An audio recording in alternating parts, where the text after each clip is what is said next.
प्यारा सा रिश्ता ननंद भाभी का।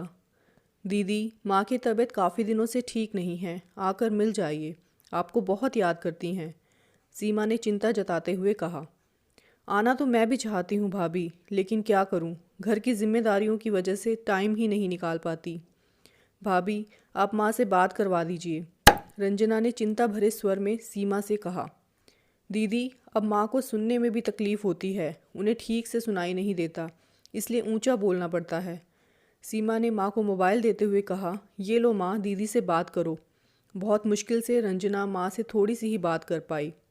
रंजना मन ही मन सोच रही थी कि अब तो माँ से मिलने जाना ही पड़ेगा।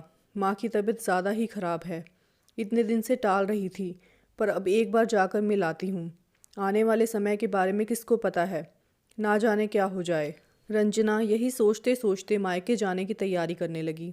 उसका मायका भी कोई पास नहीं था, 7-8 घंटे का सफ़र था, इसलिए वो सोच रही थी कि अगर एक बार जाऊं तो 10-15 दिन तो कम से कम रहूंगी ही। लॉकडाउन की वजह से भैया का काम भी अच्छे से नहीं चल रहा है। अपने घर का खर्चा तो मुश्किल से चलाते हैं, और साथ में 2-2 बच्चों की पढ़ाई और माँ की दवाइयों का खर्चा भी। ऊपर से मैं वहाँ जाकर बैठ जाऊँगी तो मेरा खर्चा भी अलग से। डुगू भी अभी छोटी है तो उसे भी दूध चाहिए होता है पीने के लिए। भाभी कभी अपनी परेशानी मुझे नहीं बताती, लेकिन मुझे तो दिखता ही है कि घर की क्या कंडीशन है। रंजना के पति ने उसकी टिकट बुक करवा दी मायके जाने के लिए। रंजना डुगू के साथ अपने मायके चली गई। दीदी, आपसे पूरे 3 साल के बाद मिल रहे हैं, कितना अच्छा लग रहा है। रंजना ने सीमा को देखते ही गले लगा लिया।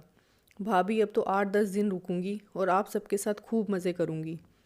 ओ मेरा प्यारा बच्चा, आजा मामी की गोद में। रंजना ने डुग्गू को गोद में बिठा लिया।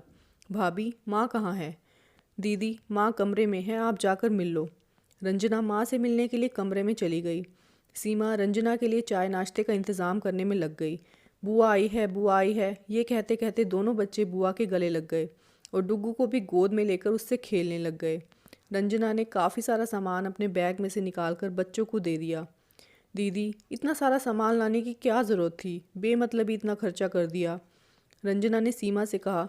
भाभी, खर्चा कैसा, कितने समय के बाद आप लोगों से मिल रही हूँ, बच्चों के लिए ये सब लाना तो बनता है, आखिर उनकी बुआ आई है। सचमुच भाभी, माँ की तबीयत ज़्यादा ही ख़राब है। अच्छा हुआ आपने मुझे ज़िद करके बुला लिया, वरना मुझे तो टाइम ही नहीं मिल रहा था।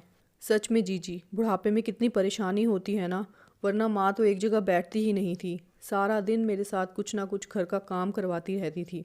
बल्कि आज भी इतना बीमार होने के बाद भी कभी कभी सब्जी काटने बैठ जाती है। मैं तो हमेशा मना करती हूँ, लेकिन आपके भैया कहते हैं करने दो, माँ का मन लगा रहेगा, इसलिए मैं भी अब मना नहीं करती। जब भी उनका मन करता है थोड़ा बहुत कर लेती हैं। ठीक करती हैं भाभी आप। रंजना ने देखा कि भाभी बहुत सूझबूझ के साथ अपना घर चला रही है। इतनी तंगी होने के बाद भी उन्होंने सब कुछ बहुत अच्छे से संभाला हुआ है। घर का सारा काम अकेले ही करती हैं और साथ में माँ को भी संभालती हैं। वो खुद के खाने पीने में तो कमी कर सकती हैं, लेकिन माँ के खाने में कोई कमी नहीं होती। उन्हें दोनों टाइम पर फल देती हैं, साथ में दूध देती हैं और दवाइयाँ भी बिल्कुल टाइम पर देती हैं। ये सब देखकर रंजना को बहुत अच्छा लगा।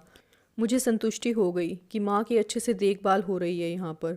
मैं सोच रही थी कि मेरी माँ कितनी भाग्यशाली है ना, वरना आजकल तो बड़े बुजुर्गों के सेवा करने से हर कोई मुंह मोड़ लेता है। रंजना आए दिन बच्चों को बाहर घुमाने ले जाती थी, उनके खाने के लिए काफ़ी सारा सामान लेकर आती थी और इसी बहाने घर में काम आने वाला सामान भी ले आती थी। हालांकि सीमा गुस्सा करती थी कि दीदी, आप ये सब क्यों ले आती हैं, लेकिन रंजना उसकी एक बात भी नहीं सुनती थी। यहाँ पर सबके साथ समय बिताकर रंजना को बहुत अच्छा लगा। 15 दिन कैसे बीत गए पता ही नहीं चला, और भाभी ने तो कभी अपने मुंह से अपनी मजबूरी नहीं बताई, बल्कि रंजना और डुग्गू का बहुत अच्छे से ख्याल रखा। आज रंजना वापस जा रही थी। सीमा को बहुत बुरा लग रहा था रंजना को वापस जाते हुए देखकर, क्योंकि सीमा हमेशा रंजना को अपनी छोटी बहन की तरह ही मानती थी। जब रंजना एयरपोर्ट पर जाने के लिए ऑटो में बैठ रही थी तो सीमा उसको मुट्ठी में कुछ शगुन पकड़ाने लगी, लेकिन रंजना ने लेने से मना कर दिया।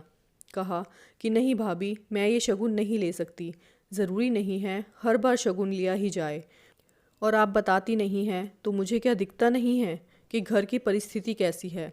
आप इतने मुश्किलों से पूरा घर संभाल रही हैं, ऐसे में शगुन मैं नहीं ले सकती।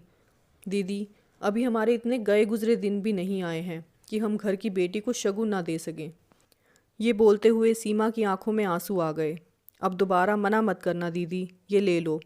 ये सुनकर रंजना को झटका सा लगा। उसने तुरंत वो पैसे सीमा से ले लिए। भगवान करे सबको इतनी अच्छी भाभी मिले और मेरे भैया भाभी हमेशा शगुन देने वाले बने रहें, रंजना मन ही मन में सोच रही थी। रंजना ने सबको बाय बोला और वो अपनी मंजिल की ओर चली गई।